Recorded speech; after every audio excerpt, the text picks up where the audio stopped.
El año 2012 ha sido un año de intensa actividad para las 19 redes territoriales y las 16 entidades estatales que conformamos la Red Europea de Lucha contra la Pobreza y la Exclusión Social en el Estado español.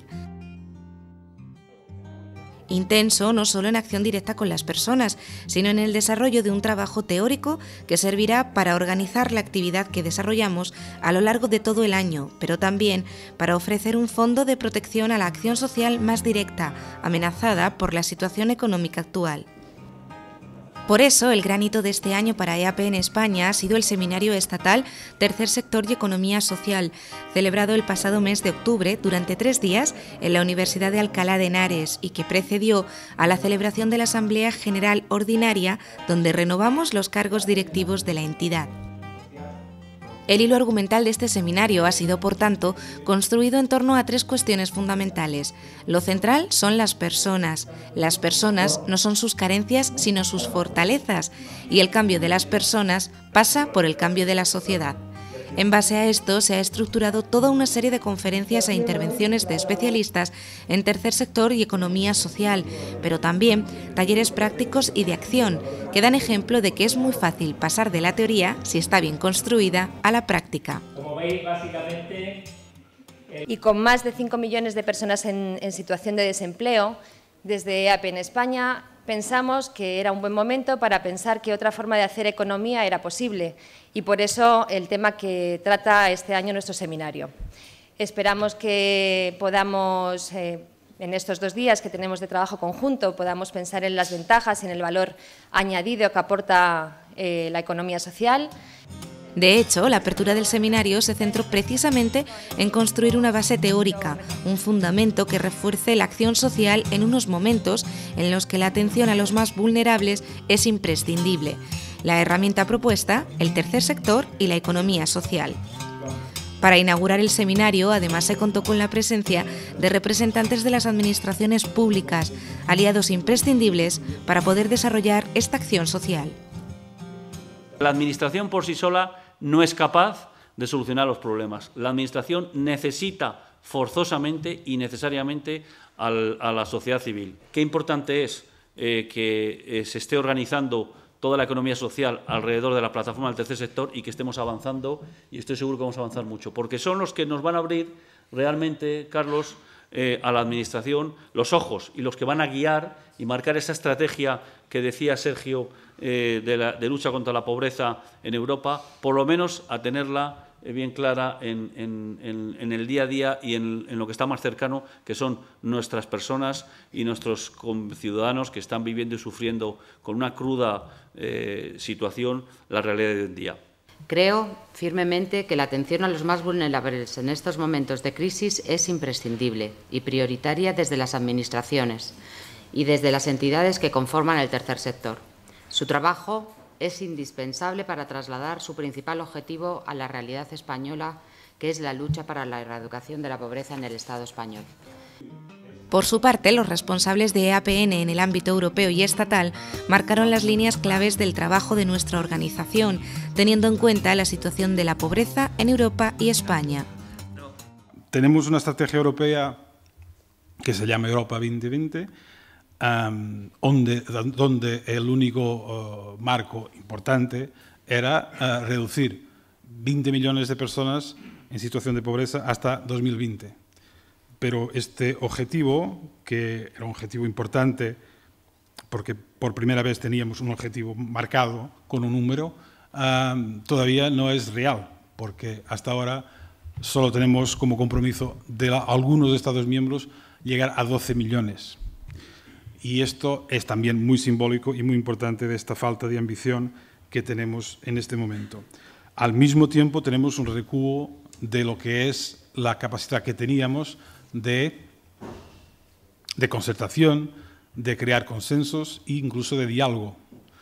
La EAPN ha nacido justamente para ser una entidad de diálogo con las instancias europeas para una estrategia también europea de lucha contra la pobreza. Las entidades sociales, con carácter general, queremos colaborar, queremos, por supuesto, ayudar de varias maneras, proponiendo, haciendo ¿no? E implicando también a la ciudadanía y, por supuesto, implicando a las propias personas que están en situación de vulnerabilidad y que tienen mucho que aportar para que las cosas puedan ir mejor. Las propias personas que están en situación de vulnerabilidad son capaces de autoorganizarse, son capaces de hacer cosas que les permita el tener una nueva vida. Todos sabemos que el empleo es el elemento más inclusivo que existe, cuando el empleo tiene algunas condiciones, por supuesto, no cualquier cosa, pero con carácter general es el elemento más inclusivo que existe, y queríamos afrontarlo desde lo que es la economía social, que es la economía que nos resulta más cercana. También queremos afrontar los temas que tienen que ver con el tercer sector. A continuación, la conferencia inaugural corrió a cargo de Juan Ibarreche, presidente de EAPN Euskadi, quien centró su discurso en la situación actual de EAPN y la economía social, marcando 3 claves fundamentales: la necesidad de innovar ante un nuevo orden en el que las personas son la clave, la necesidad de cambiar esa estructura y, por último, ubicar a EAPN dentro de la economía social. Tenemos que trabajar conjuntamente desde el ámbito de la economía social para crear un modelo diferente, alternativo, que sobre todo ponga a las personas en el centro del proyecto, que sobre todo genere rentabilidad económica para el fin social, para el proyecto que tengamos con las personas, para hacer una sociedad, un desarrollo local, un proyecto cada vez más sostenible, un entorno cada vez más acogedor, para en definitiva hacer que la convivencia entre las personas sea cada vez más óptima y cada vez más integradora y más desarrolladora. Y la tercera clave es un reto para EAPN. Como EAPN nos encontramos dentro de la economía social. En este sentido, para Lola García, directora de EAPN Andalucía, en referencia a la economía social, hay que definir algunas cuestiones de fondo. Para Graciela Malgesini, responsable de Incidencia Política y Asuntos Europeos de EAPN España, todavía hay mucho que aprender en referencia al tercer sector y a la economía social. Estoy esperando el poder no solo hablar de la economía social, sino de lo social de la economía, que es donde yo quiero que me aclaren esa diferencia. ¿Dónde está lo social de la economía? Pues la economía social está implantada ya en España. El tercer sector es economía social, pero si estamos hablando de economía social en el sentido productivo, todavía hay un largo camino. Bajo la premisa de intentar consolidar y defender una economía por y para las personas, durante este seminario se trataron cuestiones como la banca o finanza ética, que analizó durante el primer panel Tercer sector y economía social, experiencias, propuestas y debate, el presidente de FIARE Madrid, Marcos de Castro. La finanza ética surge porque en la banca o en el sistema financiero no hay ética. Yo creo que cuando surgen valores sociales es por la ausencia de ellos. Si la banca o el sistema financiero tradicional hubiera tratado con respeto, con transparencia, los ahorros a todos sus clientes, posiblemente no se estaría planteando esta banca distinta. Y después, la banca tradicional nunca ha tenido especial preferencia con el tercer sector y con la economía social. Para el segundo panel, entre otros, se contó con la participación de la directora de ACEM, Julia Fernández, quien habló de la situación actual del tercer sector y cuáles son sus retos.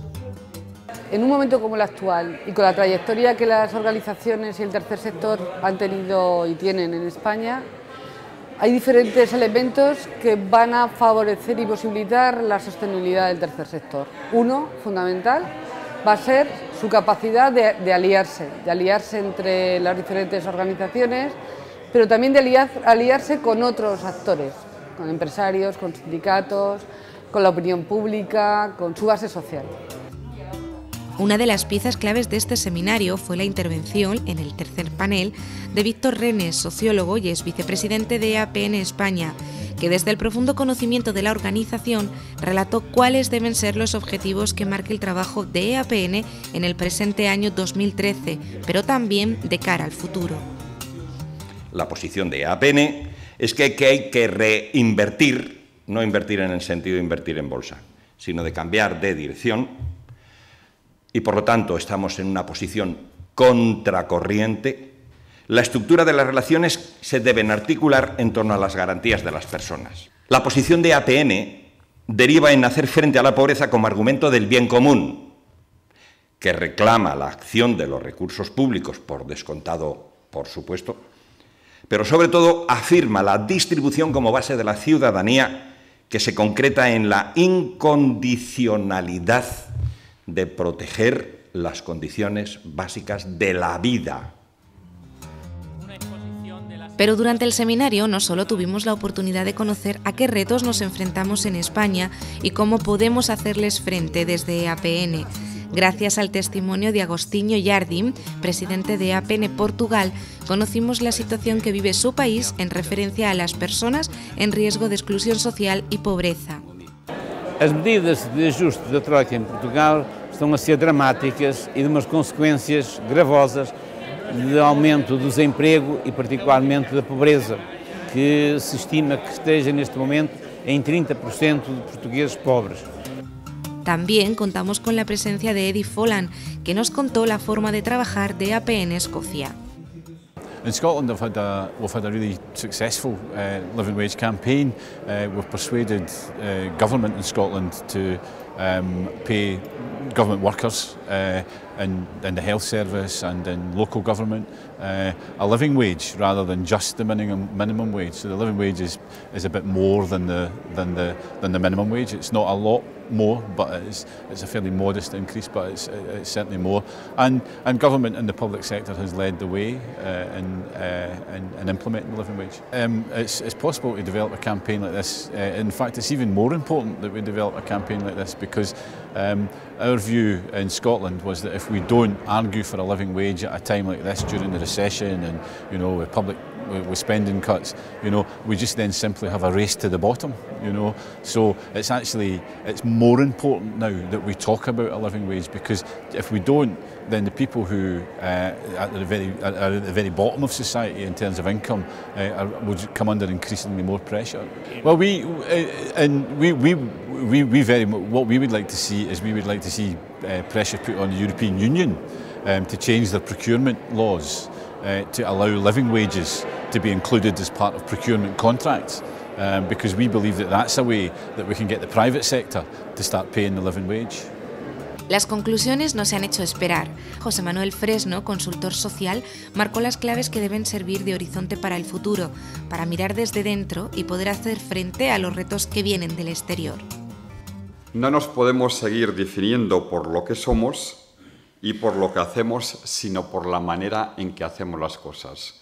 Se nos supone que defendemos buenas causas y que lo hacemos sin ánimo de lucro, pero eso se nos supone y tenemos que definirnos ahora por la manera en que hacemos las cosas. Es importante trabajar y avanzar hacia un diálogo civil, que básicamente se traduce en dos cosas: posicionamiento propio, diferenciado y en positivo. No tercer sector, porque somos el último sector, no gubernamental o no lucrativa y siempre con el no delante. Necesitamos poner en valor lo que hacemos y básicamente esto consiste en trabajar en la idea de los retornos sociales. Las redes tienen que hacer un esfuerzo especial en este momento por favorecer la cooperación entre las entidades y por evitar la competencia entre las redes y las entidades y entre las propias entidades. Este fin de semana intenso se cerró además con buenas noticias. En primer lugar, se renovaron los cargos directivos de la EAPN España con la reelección de Carlos Susías como presidente de la organización en nuestro país, y también se aprobó por unanimidad la entrada de la ONCE en la red. Ha llegado el momento de generar riqueza colectiva, igualdad de las personas y los territorios, sinergias con distintas fórmulas como la banca ética, nuevas alternativas que pongan en valor el impacto económico y social de las entidades sociales. Desde EAPN estamos convencidos de que otra forma de crecer y desarrollar la sociedad es posible.